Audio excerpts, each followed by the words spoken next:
بالکل ٹھیک، بالکل ٹھیک. اچھا دیکھیں شیخ، کچھ چیزیں پریڈکشن سچ بھی ہو جاتی ہیں، تو کیا اس کو ہم اس حدیث سے ریلیٹ کر سکتے ہیں کہ جو کاہن ہے وہ شیاطین کے ساتھ رابطہ ہوتا ہے، جو کہ پہلے آسمان پہ جا کے کان دھر کے کچھ سن آتے ہیں، آ کر بتاتے ہیں ایک بات سچ ہوتی ہے 99 جھوٹ ہوتے ہیں. تو یہ والی چیز میں بھی تو انوالومنٹ ہو سکتی، جیسے حدیث بھی ہے کہ astrology is a branch of science, magic astrology is a branch of magic. یہ ابن تیمیہ کا بھی اس پہ موقف ہے، مختلف اسکالرس کا موقف ہے کہ یہ بھی سحر کی ہی ایک ٹائپ ہے. تو سحر میں پھر شیاطین کی بھی انوالومنٹ ہوتی ہے. تو کیا یہ بھی پاسبلٹی ہے کہ جو چیزیں سچ ہو رہی ہیں تو شاید انہوں نے آ کر بتایا، شیاطین نے آ کر بتایا؟ دیکھیں سحر جو ہے یہ ڈائریکٹلی صرف جنات کے ذریعے سے آپریٹ نہیں کرتا. جی. سحر دو طریقے سے آپریٹ کرتا ہے. ایک تو جنات کے ذریعے سے، جنات مسلط ہو جاتے ہیں، اور دوسرا یہ حواس کے اوپر ڈائریکٹ اثر کرتا ہے. صحیح ہے. اور حواس انسان کے اس جادو میں جکڑے جاتے ہیں. جیسے حضرت موسیٰ علیہ السلام کے دور میں تھیں تو رسیاں اور لاٹھیاں، سانپ نظر آ رہے تھے، حواس کے اوپر جادو ہوا تھا. بعض اوقات یہ جنات کے ذریعے آپریٹ کرتا ہے، یہ ہو سکتا ہے. لیکن اصل مسئلہ یہ ہے کہ نجوم کو ہم جب سحر کی قسم قرار دیں گے تو اس کے پیچھے کوئی نہ کوئی عامل کا عمل ہوگا. اچھا ٹھیک ہے. کوئی عامل ستاروں کے ساتھ کوئی ایسا عمل کرتا ہوگا جو ستاروں کے مختلف جو ان کی چال ہے یا اس کی جو موومنٹ ہے، اس کو سامنے رکھ کے اپنے اس کے ساتھ وہ جادو کے کلمات دہراتا ہوگا، پڑھتا ہوگا، ریاضت کرتا ہوگا، مجاہدہ کرتا ہوگا. اس لیے آپ کہہ لیں کہ ایسٹرولوجی جو ہے وہ جادو کا حصہ ہے، وگرنہ ایسا نہیں ہے کہ یہ اٹ سیلف جو ستارے ہیں وہ جادو ہیں. جس طرح لوگ جو ہیں، بہت سارے لوگ جو ہیں وہ شمع بینی کرتے ہیں اور وہ ٹیلی پیتھی اس میں سے اپنے آپ کو جو ہے نا اپنی نگاہ کو مرکوز کرنے کے لیے. تو اب اس کا مطلب یہ نہیں ہے کہ شمع غلط ہے، شمع تو اپنی جگہ ٹھیک ہے، لیکن شمع بینی کا اس کے ساتھ تعلق، شمع کا اس کے ساتھ تعلق ہو گیا. لہٰذا اسی طرح سے جادوگر بھی مختلف چیزیں استعمال کرتے ہیں، مختلف گھڑیوں کو، مختلف جو وقت کے مختلف جو مراحل ہیں ان کو استعمال کرتے ہیں. لہٰذا اس کو آپ جادو کے ساتھ ریلیٹ کر سکتے ہیں. یہ جادوگروں کے اپنا ایک طریقہ کار ہوتا ہے. ان کا تعلق مکان کے ساتھ بھی ہوتا ہے، ان کا تعلق زمان کے ساتھ بھی ہوتا ہے. تو جب وہ زمان کے ساتھ تعلق رکھتے ہیں تو دیکھیں ہم سنتے ہیں ستاروں کی الٹی چال ہے، یہ چال الٹی چل رہی ہے، آج فلاں ستارہ ہے آپ کا، وہ آج سیدھی چال چل رہا ہے، آپ یہ کام کر لیں اور فلاں کر لیں. تو اس لیے اس کو ریلیٹ کیا جا سکتا ہے. اٹ سیلف ستارے جادو ہیں یا جادو کا حصہ ہیں، یہ کہنا مشکل ہے. بالکل ٹھیک ہے، بالکل ٹھیک. کچھ لوگ آرگیو کر سکتے ہیں کہ جی آپ نے کہا کہ نفسیاتی طور پہ چیزیں آپ کو کمزور بناتی ہیں، وہ کہہ سکتے ہیں کہ نہیں ہمیں تو یہ پاورفل بناتی ہیں چیزیں، کیونکہ ہمیں پہلے ہی پتہ لگ جاتا ہے ہمارے لیے اچھا کیا ہے برا کیا ہے. جیسے ہم نے شادی کہاں کرنی ہے اس کا پتہ لگایا جا سکتا ہے، ڈیٹ کون سی رکھنی ہے، ہمارے لیے کیریئر کون سا بہتر ہے یہ پتہ لگایا جا سکتا ہے. تو کیا یہ پتہ لگانا مطلب فیوچر کو جاننا، علم غیب حاصل کرنا، پہلی تو بات کیا یہ کیا بھی جا سکتا ہے کہ نہیں، اور دوسری بات کہ یہ کیوں ناجائز ہے اسلام میں؟ دیکھیے بات یہ ہے کہ نامعلوم کو معلوم کرنا یہ انسان کی نفسیات کا حصہ ہے. جی ہاں. یہ ہر شخص چاہتا ہے کہ جو نامعلوم ہے اس کو معلوم ہو جائے. صحیح. لہذا وہ معلوم کرنے کی کوشش بھی کرتا ہے. معلوم کرنے کے ذرائع کون سے ہیں، ذرائع علم کون سے ہیں؟ اب آپ دیکھ لیں تاریخ میں آج تک آتھینٹک ذرائع علم کون کون سے ہیں. جی. اگر وہ آتھینٹک ذریعہ علم دیکھیں، ہم تو حواس کو بھی ایک موقع تھا کہ پلیٹو نے آ کے کہہ دیا تھا کہ یہ جو حواس ہیں یہ بھی درست ذریعہ علم نہیں ہے. صحیح. اس لیے کہ ان کی دی ہوئی معلومات جو ہیں وہ الٹ ہو سکتی ہیں. ٹھیک. لہٰذا اس نے کہا ہے عقل ہے اصل ذریعہ علم. صحیح. لہٰذا علم کا ذریعہ حواس کو بھی اس نے قرار نہیں دیا.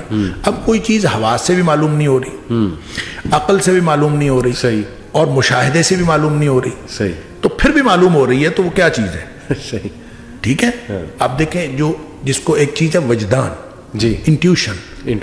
تو اس کو انٹیوشن کو جب آپ ڈیفائن کرتے ہیں تو وہ کیا ہے کہ جب کسی بھی معلوم ذریعہ علم سے علم حاصل نہ ہو رہا ہو تو وہ وجدان ہے. علم پھر بھی حاصل ہو رہا ہے. صحیح. اب دیکھیں ایک آپ کا وجدان ہے، ایک میرا وجدان ہے. صحیح. میں اس کو میرے لیے ہو سکتا ہے کوئی مجھے ایسی جس کو چھٹی حص کہہ لیں یا کوئی چیز مجھے ایک انڈیفائنڈ سورس سے مجھے کوئی چیز اللہ کی طرف سے مل جائے اور مجھے لگے کہ ایسا ہے تو وہ اگر مجھے کو وجدان ہوا ہے تو وہ میرے لیے درست ہو سکتا ہے، لیکن وہ دوسرے کے لیے دلیل نہیں ہے۔ صحیح، اگر وہ صحیح بھی ہو، پہلی تو بات ہے اس کے صحیح ہونے کے 50% سے زیادہ چانسز نہیں ہیں، اور اگر وہ صحیح بھی ہو تو وہ دوسرے کے لیے نہیں ہے۔ ہر ایک کا اپنا وجدان ہے، ہر ایک کو اپنی اس طرح کی اللہ تعالیٰ نے ایک ہر شخص کی ایک حس جو ہے وہ بنائی ہے اور وہ اس کو جانتا ہے۔ تو کسی کی حس جس کو ہم چھٹی حس کہہ دیتے ہیں وہ تیز ہے، کسی کی نہیں تیز۔ تو کہنے کی بات یہ ہے کہ اگر علم حاصل ہو جائے اور نامعلوم کا یہ علم حاصل ہوتا ہے نا، تو اس کو ہم 50% سے زیادہ ویٹیج نہیں دے سکتے کہ یہ اس کے اندر امکان ہے، پروبیبلٹی اس سے زیادہ نہیں۔ اور اگر اتنا ہے تو پھر بھی وہ دوسرے کے لیے تو بالکل بھی نہیں ہے، تو اس کو علم کیسے قرار دے دیں گے؟ مطلب آپ کو یعنی ایک خواب کی ایک قسم ہے جس کو حدیث نفس کہتے ہیں، کہ جس طرح کے انسان کے معمولات ہوتے ہیں اور جس طرح کے انسان کی فکر مندیاں اور پریشانیاں ہوتی ہیں اسی طرح کے خواب آتے ہیں، سب کانشیس کے ڈریمز۔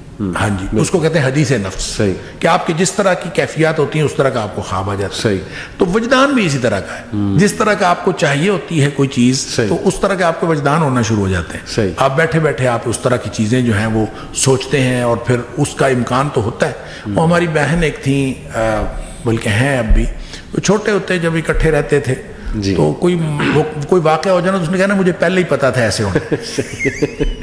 ہاں جی، ایسے کافی لوگ کہتے ہیں۔ اچھا، لوگ کہتے ہیں، کیوں کہتے ہیں؟ اس کو کبھی آپ اینالائز کریں کہ کیوں کہتے ہیں۔ ہوتا یہ ہے کہ جب آپ کوئی بھی واقعہ ہو رہا ہوتا ہے نا تو اس کے دونوں امکانات بلکہ کئی امکانات آپ کے ذہن میں چل رہے ہوتے ہیں۔ بالکل ایسے آپ نے بچے کو بھیجا کہ آپ جاؤ بھی، وہ سفر پہ جا رہا ہے، صحیح، آپ کے ذہن میں یہ بھی ہے کہ اللہ نہ خواستہ اس کا کوئی نقصان نہ ہو جائے، راستے میں اس کو کوئی لوٹ نہ لے، راستے میں ایکسیڈنٹ نہ ہو جائے، کتنے ایک امکان یہ کہ خیریت سے پہنچ جائے گا، صحیح، ٹھیک ہے، یہ سارے امکانات ذہن میں چل رہے ہوتے ہیں، ان میں سے کوئی ایک سٹرونگ ہوتا ہے۔ اچھا، جب وقوع پذیر ہو جاتا ہے تو آدمی کہتا ہے اچھا میں پہلے ہی سوچ رہا تھا کہ ایسے ہو جائے گا۔ اچھا، سوچ تو رہا تھا آدمی، یہ بات ٹھیک ہے۔ اچھا، کسی ایک امکان کو زیادہ سٹرونگلی سوچ سکتا ہے آدمی، یہ ممکن ہے۔ ہر شخص کا اس کی سوچ کا، جو آدمی نیگیٹو سوچ رکھتا ہوگا وہ نیگیٹو بات کو زیادہ سوچے، جو پازیٹو سوچتا ہے وہ پازیٹو امکان کو زیادہ سامنے رکھتا ہے۔ لہٰذا اگر کوئی شخص بعد میں کہہ دے کہ میں پہلے یہ سوچ رہا تھا، اس کی بات تو ٹھیک ہے، وہ سارے امکانات سوچ رہا تھا، اس میں ایک امکان وہ تھا۔ لیکن اگر اس کو ہم دیکھیں، ہم مذاق سے اس کو کہا کرتے تھے کہ تم پہلے بتا دیا کرو نا کہ کیا ہونے والا ہے۔ اچھا، پہلے نہیں آدمی بتا سکتا، اس کی وجہ یہ ہوتی کہ اس کی کوئی مضبوط بنیاد نہیں ہوتی، وہ صرف خیالات ہوتے ہیں۔ لہٰذا یہ نامعلوم کو معلوم کرنا یہ تو انسان کی نفسیات ہے، اور انسان کو اگر معلوم ذرائع سے علم حاصل نہ ہو رہا ہو نامعلوم کا، تو اگر کسی جگہ سے بھی کوئی کلیم کرے کہ میں آپ کو ایک ایسا علم دیتا ہوں جو آپ کو معلوم نہیں ہے، تو انسان کا اس طرف لپکنا اور اس کو قبول کرنا یہ انسان کی نفسیات کا حصہ ہے، الا یہ کہ اس کا بیلیف اتنا سٹرونگ ہو، اتنا عقیدہ اس کا سٹرونگ ہو کہ وہ یہ سمجھے کہ یہ غلط چیزوں کے اوپر عقیدہ نہیں رکھتے، ان کے اوپر یقین نہیں رکھتے۔ اگر یہ نہ ہو تو پھر تو ہر شخص کا لپکنا یہ بالکل فطری بات ہے۔ بالکل، ابھی تک ہم نے اسٹیبلش کیا کہ یا تو قرآن و حدیث سے ثابت ہو، وحی سے ثابت ہو، جو بھی علم آپ کہہ رہے ہیں جس کو، یا یہ کہ وہ سائنٹیفک میتھڈ کے مطابق ہو، تو چلو اس کا کوئی کنیکشن ہو، ٹھیک، کنیکشن ہو، بالکل۔ تیسرا ہم نے یہ اسٹیبلش کیا کہ یہ جادو بھی ہو سکتا ہے ڈیپینڈنگ اپون وہ عامل۔ دیکھیں، غیر مرئی چیزیں، میں ایک بات پھر دوبارہ دہراتے ہوئے میں ایک بات واضح کر دوں، غیر مرئی چیزوں کے ساتھ جو کنیکشن ہے وہ ہوتا ہے، صحیح، اس کو یا سائنس بتائے یا شریعت بتائے، بالکل ٹھیک۔ مثال کے طور پر قرآن کہتا ہے وَمَنْ أَعْرَضَ عَنْ ذِكْرِي فَإِنَّ لَهُ مَعِيشَةً ضَنْكَ، صحیح، جو ہماری یاد سے منہ پھیرتا ہے نا، ہم اس کی معیشت تنگ کر دیتے ہیں۔ صحیح بات۔ اب یاد سے منہ پھیرنے کا معیشت کے تنگ ہونے کے ساتھ کوئی کنیکشن، یہ دنیا کا کوئی علم اس کو ثابت نہیں کر سکتا کہ یاد کو آپ کسی یاد سے منہ پھیرتے ہیں، اللہ کی یاد سے منہ پھیرتے ہیں تو معیشت کیسے تنگ ہو جاتی ہے؟ صحیح، اس کا کوئی کنیکشن نہیں ہے، یہ غیر مرئی نتیجہ ہے۔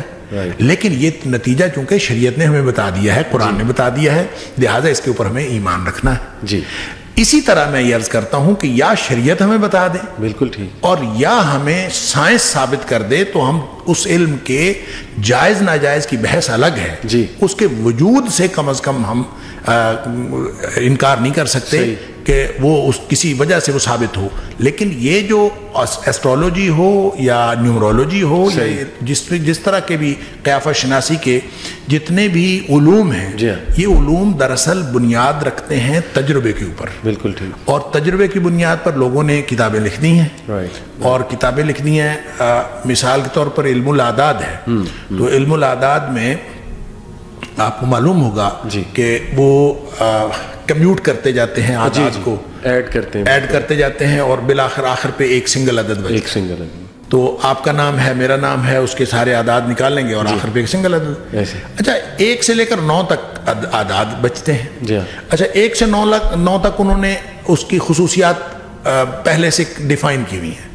1 نمبر ہوگا ایسا ہوگا, 2 نمبر ہوگا ایسا ہوگا. سورس کیا ہے شیخ, وہ ڈیفینیشن کی خود ہی سے, مطلب یہی تو میں عرض کر رہا ہوں, تجربہ. اچھا, لوگوں کے تجربات ہیں صحیح کہ اس طرح کا آدمی اس طرح ہوتا ہے. اچھا میں اپنے خاندان کی ایسی خواتین کا میں بتاتا ہوں. ہمارے بھائی تھے, ان کو بڑا علم الاعداد کے ساتھ تھا شغف, تو وہ نا ایسے ہی شغل کے طور پر کہا کرتے تھے. کسی کی انہوں نے عادت دیکھنی نا ہماری خاندان کی بڑی بوڑھیوں کی کہ فلاں عورت جو ہے اس طرح کی ہے, تو انہوں نے کہنا یہ اتنے نمبر ہوگی.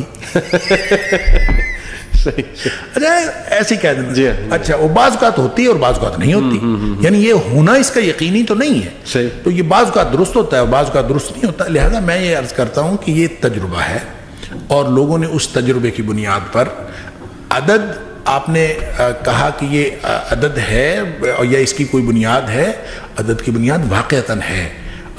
جس طرح ستارے اس کائنات کا حصہ ہیں, اسی طرح عدد اس کائنات کا حصہ ہے. بلکہ جو پیتھاگورینز جو ہیں, فیثاغورسیہ, انہوں نے تو کائنات کو کی بنیاد عدد کو قرار دیا, اور انہوں نے ہر چیز کو عدد سے ڈیفائن کیا, اور ان کے نقطے اور لکیریں یہ جو ملتے ہیں تو پھر کائنات بنتی ہے. ایسے ہی اب یہ بھی ایک بڑی دلچسپ بات ہے کہ کیا نقطے اور لکیر کو عدد کہا جا سکتا ہے؟ یعنی جب انہوں نے کائنات کا بنیادی عنصر قرار دیا تو عدد کو قرار دیا, لیکن جب کائنات کو کی فارمیشن کو ڈیفائن کیا اور اس کی وضاحت کی, ایکسپلین کیا کہ فارمیشن کیسے ہوتی ہے, تو وہ نقطوں اور لکیروں سے ہوتی ہے. ہر چیز, یہ ٹیبل بنی ہوئی نقطوں اور لکیروں سے, یہ کرسی بنی ہوئی نقطوں اور لکیروں سے, ان ہر چیز کو نقطوں اور لکیروں سے. تو کیا نقطہ اور لکیر عدد ہوتا ہے؟ یہ بھی ایک سوال ہے, اور فلاسفہ نے اٹھایا ہے یہ سوال. لہذا کہنے کی بات یہ ہے کہ ہر ایک کا, جس طرح لوگوں نے کہا کہ کائنات کی بنیاد آگ ہے, کائنات کی بنیاد عدد ہے, کائنات کی بنیاد مٹی ہے, کائنات کی بنیاد پانی ہے, یہ مختلف فلسافیکل تھیریز موجود ہیں, اور ان کو ثابت بھی کیا جا سکتا ہے اور ثابت نہیں بھی کیا جا سکتا. ہر ایک کے اپنے اپنے دلائل ہیں. لہٰذا آپ جب اس کا حتمی نتیجہ نکالتے ہیں تو حتمی نتیجے کے طور پر ان کو وہ علم قرار نہیں دیا جا سکتا جس کو ہم علم یقینی کہتے ہیں. لہٰذا اس بنیاد پر اس کے اوپر یقین نہیں کیا جاتا.